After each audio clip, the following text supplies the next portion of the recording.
প্রায় 2 ঘন্টা থেকে লাইনে দাঁড়ায় আছি। আমি এখানে 2 ঘন্টা দাঁড়ায় আছি, মানে আমার 2 ঘন্টা কর্মঘণ্টা নষ্ট হয়ে গেছে। তেলের 10 টাকা দামের চেয়ে আমার ইম্পর্টেন্ট বেশি, তেলটা পেয়ে আমার কাজটা যাতে করতে পারি। এখন পাম্পে বলতেছে তেল নাই, এখন আমি কোথায় যাব? এখানে আমার মধ্যে কয়েকজন আছে যাদের মধ্যে গাড়িটা আরেকটা পাম্পে নিয়ে যাবে, ওই তেলটাও নাই, ধাক্কায় আসছে। এই ভোগান্তি থেকে যদি আমরা মুক্ত পাই।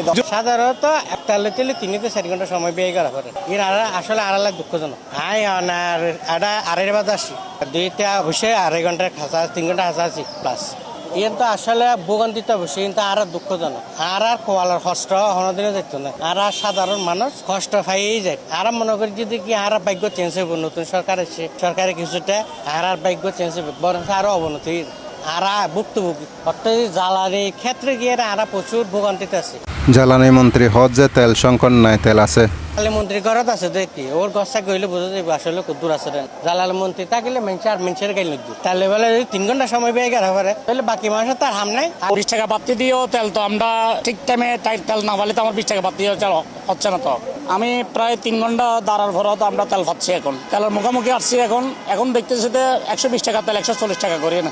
আমরা লাইট শেয়ার করতেছি যে এই টাকা, এই 140 টাকা তেল দিয়ে এলে সময় নিয়ে আমরা সংসার কিভাবে চালাবো? মজুদ আছে দেই, নইলে তো অনেক জ্বালানি মন্ত্রীর ঘরত আছে দে, আনাতে নাই, তো মজুদ আছে, কিন্তু পাবলিকেরও দিও না ঘর পাম্প পণ্য পাইতে রে। ও মজুদ আছে ঘরের টাঙ্কি ভিজে লেখি দিবে, আর কোনো মিকে নাই। এনে গালো মজুদ আছে। আমি তো ভাই আছি বই দেখি ওলে দূর 3 ঘন্টা লাইনে তেল লইতো হন না তো হইতারে বুদ্দিন কদিন বছর যার পাবলিক কি সরকার কি বদ্দা আর সাইড দিয়ে ইহন তো আর নসিব কিনলে হইতে পার না। বিশেষ করে আর যারা রাইস শেয়ার করি, কারণ আর শুধু আজিও না তো আজ 2 মাস, কারণ সরকারের কোনো পদক্ষেপ নেই ইনুর ব্যাপার লইরে। শুধু সঙ্গে অন্যজ কথা হয়তো একখান আওয়ামী লীগ নিষিদ্ধ, আর হইল যে 24 গণ অভ্যন্তর ইয়াকরণ বাস্তবায়ন করণ। এটা জনগণে কি খান ন খার খনে ক্যাং করেন নগরের ইনি তার ফ্যাক্ট ন, মানে পাবলিক মরিযোগ্য।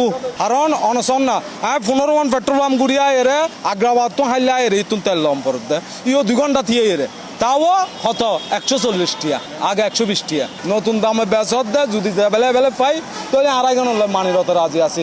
কিনলে অনযন্ত্রণ 3 ঘন্টা লাইন নথিও যদি 20 টিয়া বাড়াই দিয়ে তেল লই অন্ধপক্ষে 200 টিয়া আমারতে, 300 টিয়া আমারতে বা 500 টিয়া আমারতে, 20 টিয়া বেশি দিলে আর কোনো সমস্যা নেই। কিন্তু আর তো যদি সেম অবস্থায় যেগু 120 টিয়া দলও দিব, ও যদি আরো 3-4 ঘন্টা দিয়ে যদি 40 টিয়া দিলাম পরে তাহলে ফায়দা নেই।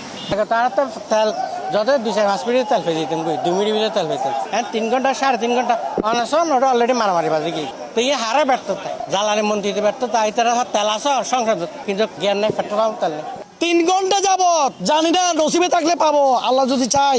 20 টাকা করে তেলের দাম বাড়ছে লিটারে, এরপরও কষ্ট করতে হচ্ছে। কতদিন করবো তাও জানি না, কোন দেশে আছি আমরা। 10:30টার পরে করি এখনো পর্যন্ত আমি মোটামুটি হাসি আগে আর তো অদম্য বাঙালি আর দামর বই দেখায় আর কি মারা তো লাগে জিনিস যেন আর চাহিদা আছে, সেই জন্য দামর দর দেখায় লাভ নাই। আর তুন তেল লন করি 5 ঘন্টা দিয়ে দেখি। আই গত হাল গনি বাহার গেলাম, গনি বাহারে কিউসি মধ্যে ইয়ে মধ্যে তেলাই তো 3টার কোনো মানুষ তেলি তো আই আসছে 11টা বাজে, এখন দিনুর 7 বাজে 3:26। 115 দল লই হালে লগে 100 টাকা করি, আজ 30 দিতে লই 115 টাকা করি, 15 টাকা করি বাইকি। এখন দিয়ে প্রায় 5 ঘন্টা ডাইরেক্ট কি লই দিব তোরে। এখন আর ভিজুতে হলে প্রায় আর 200 মানুষ আছে বর্তমানে। এখন 3:30 বাজে, এখন কি করতে হবে? এখন তো কিছু করার নাই, এখন আর তো ভুক্তভোগী। ভোক্তাসকল আশঙ্কা করছে জ্বালানি তেলের এই মূল্য বৃদ্ধির প্রভাব শুধু পাম্পর সীমাবদ্ধ নথাইব, বরং পরিবহন খাত সহ বিভিন্ন বাণিজ্যিক খাতে এর প্রভাব পড়িব, যা শেষ পর্যন্ত নিত্য প্রয়োজনীয় পণ্যের দামও বাড়াই দিতে পারে। রবিবার জ্বালানি তেলের দাম বৃদ্ধি করছে সরকার। নতুন নির্ধারিত দামে লিটার প্রতি অক্টের 140 টিয়া, পেট্রোল 135 টিয়া, ডিজেল 115 টিয়া এবং কেরোসিন 130 টিয়া নির্ধারণ করা হয়েছে। আজ রবিবার জ্বালানি তেলের দাম বৃদ্ধি করছে সরকার। নতুন নির্ধারিত দামে লিটার প্রতি অক্টের 140 টিয়া, পেট্রোল 135 টিয়া, ডিজেল 115 টিয়া এবং কেরোসিন 130 টিয়া নির্ধারণ করা হয়েছে। ধারণা করা হইল দাম বাড়িলে হয়তো তেল লইবের ক্ষেত্রে ভোগান্তি কমিব, কিন্তু সরজমিনে যাইরে দেখা গিয়ে যে লাও এ হদু আগের মতোই সরবরাহ সংকট ও দীর্ঘ লাইনের ভোগান্তিত্ব মুক্তি নমিলের নগরবাসীর।